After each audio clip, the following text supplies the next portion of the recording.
Hi, Sarah. Nice to see you again today. How are you feeling this morning? I'm okay. It's good to see you. How are you? I'm doing good. Thanks for asking. During our last visit, we discussed our center's policy information and guidelines to attend services here and kind of went over informed consent. But today we will be getting into assessment. This just means that I will be asking you some questions to kind of get some more background information on you, to kind of understand what our goals are that we can accomplish first, and then the services that will be the most useful for you. Does that sound okay with you? Yeah, yeah. Okay. We spoke briefly before about our agency, we do offer resources for mental health needs, such as licensed therapists and psychiatrists that are available. We also have different groups for members struggling with sobriety, with different recovery programs that we could match you up with. As well as we can connect you with resources to the community to kind of allow you to understand what your options are as far as obtaining visitation with your daughter. Does that all make sense? Mm-hmm. So far, yeah. Okay.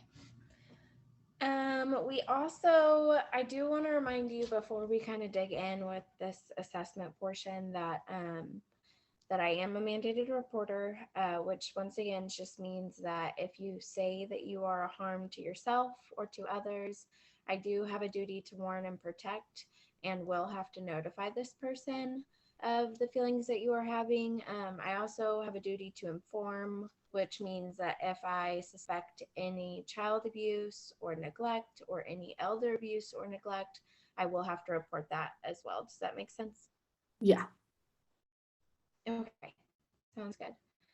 Let's get started. I do understand our last visit, we talked about how you're mainly wanting to get help for your sobriety and potentially regain visitation with your daughter. Is there a certain place that you think is best for us to start today? Um, Probably, what not like kind of like the steps that I can do or just like some things that will help me to stay clean so I can get my daughter back. So probably like today navigate on like the sobriety, if that makes Yeah, sense. I agree with you 100%. I definitely feel like the sobriety piece of it definitely makes sense to tackle first because that is the stepping stone to your daughter. So, okay.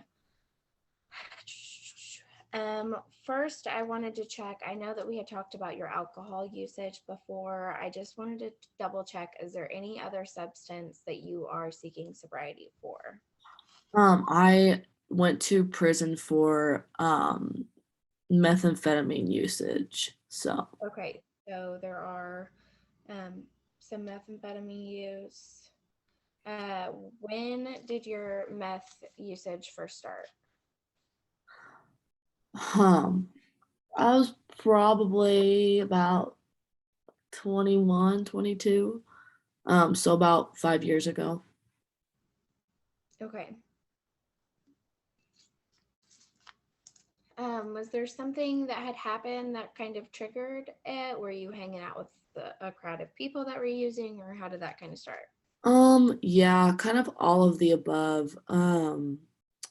My dad passed away when I was in high school, and my relationship with my mom got really rocky, and I had basically nobody to turn to after my dad passed. We were really close, and I started using like I drank off and on in high school and stuff, but and I smoked marijuana in high school and everything.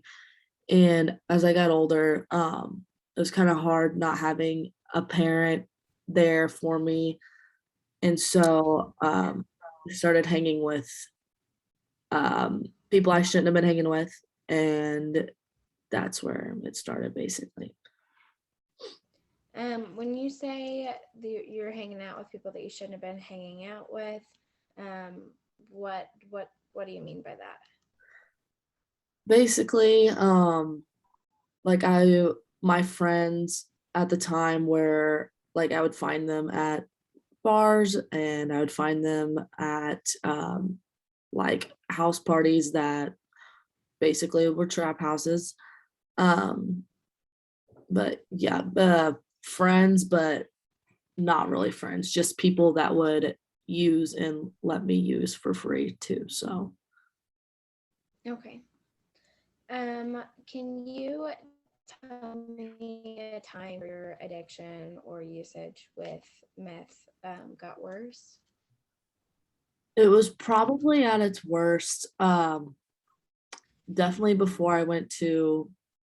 um, before I was in prison this last time. Probably about 2, 3 years ago, maybe. Um, that was probably the worst for sure. And then that's what kind of woke me up when I was in prison too, like that I need to change my ways basically. So I hit Okay. rock bottom and then working our way back up. So It's definitely good to hear. Do you mind telling me about like when your habit was better? Is it better now, or was it better in the past at some point? it's definitely better now. I haven't I am 18 months sober, so but I have also been in the prison for uh, a portion of that time. But now it's probably the best it's been since I like started using. The best now that it's been? Mhm. Yeah. Okay. As far as how many days a week would you say that you use? Mm, probably 5 days a week. You're using you said you're 18 Oh, months sober, correct? yeah. When I was Okay. using, probably 5 days a week. I'm sorry. No, no, no, you're fine. So about 5 days a week then. Mhm. When and where did you typically use it? Um, just to get through the day, kind of. But basically, like in the evenings when I would go see my friends or we'd go to the bar, just or not to the bar, I'm sorry. We'd go over to their houses and stuff, mainly in the evenings, but I mean sometimes just all day thing. But Sometimes an all day thing.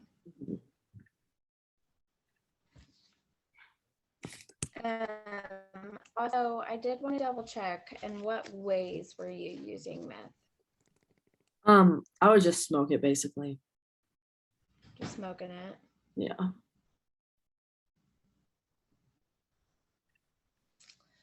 I've also kind of noticed as like we've been talking that you've mentioned like drinking a little bit. Are you drinking as well still? Is that something that you're trying to manage?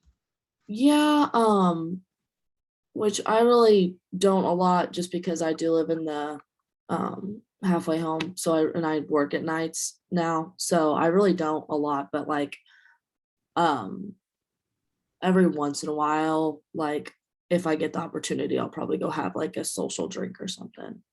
Okay.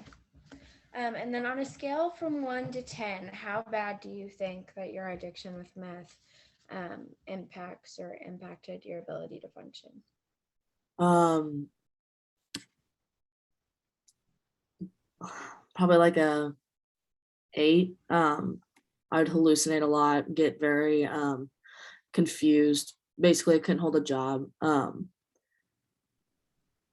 The functioning that I was doing was sitting on somebody's couch and staring at the wall or, you know, stuff like that. Yeah. So, Um, do you has your addiction ever caused you to be a danger to yourself or to others? um, of to myself for sure. Just with all the side effects and everything. And like I said, me being, excuse me, I'm gonna burp. Um, just me being basically incompetent to function. And I think what is like the worst part of what I was doing was I would do it, and then I would like have my daughter not like with me while I was doing it, but like while I was still on the high, like I would be around her trying to take care of her as well. And that's what got her taken away from me. So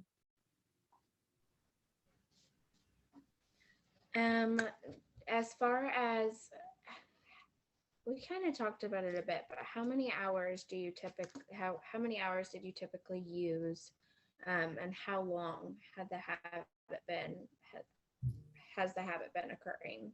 I know you said about since you were 21 or 22, correct? and then I've Okay. been sober for we'll say almost 2 years. How long? As in, can you clarify? Like, can you explain that a little bit more for me? Yeah, of course. So just like, were you typically, well, you kind of touched on it a bit already. I know that you said that you were doing it throughout the day, just to kind of get by in about 5 days a week. I just didn't know as far as like, were you some days you were using it all day? Was it more of like, but on average, was it more of like during the daytime that you were using it, or just at night with your friends? Mm, probably at night, just like socially Probably at night. more. Yeah, socially. I know. Sorry, that's probably kind of a bit difficult to kind of to kind of answer. It's okay. As far as using, what feelings were you trying to escape when you were using? Definitely it started as like the grief from losing my dad, and then the grief of like also losing my mom, but she's still alive, but like losing her as like a support system and stuff. And then I have a brother who has Down syndrome. We were really close when I was growing up, and my mom is his primary caretaker, and obviously, and she kind of tried to like also use him against me, and I haven't seen him since I haven't seen her as well. So kind of I guess like getting those feelings of like losing everybody off my mind, and then having to face like how I can't keep a job and how I have to raise like my daughter on my own. Um, just a lot of stress and grief and loss and everything. Um, is probably what like I would use it for, mainly to get my mind off of things. But originally, like nothing else would work basically. So I just had to keep going like a step up, so to say. Yeah. Well, those feelings that you're feeling as far as like losing the major support systems in your life, those feelings are definitely normal. And anybody that were to go through those type of things, would feel definitely under extreme amounts of stress. Um, is there, do you feel like you have a good support system currently then? Um, well, my support system that I had before I went in, what, excuse me, were the people that were also using. But I do have my best friend from high school. We still kind of like we talk a lot, but I don't really want to like intrude on her life. She has her life together. She's like married with kids and everything. Uh, her name is Avery, but she's like she'll listen. I just don't like intrude on her life, so to say. I don't need to intrude her life with my problems. But I have an aunt. Um, my aunt, my aunt Hannah. She lives in Florida, and she offered for me and Emily, my daughter, to go live with her after I like get custody of her back, or whenever we figure that out. She's amazing. So Okay, so it sounds like, you've got a good friend from back in high school, and then your Aunt Hannah, excuse me,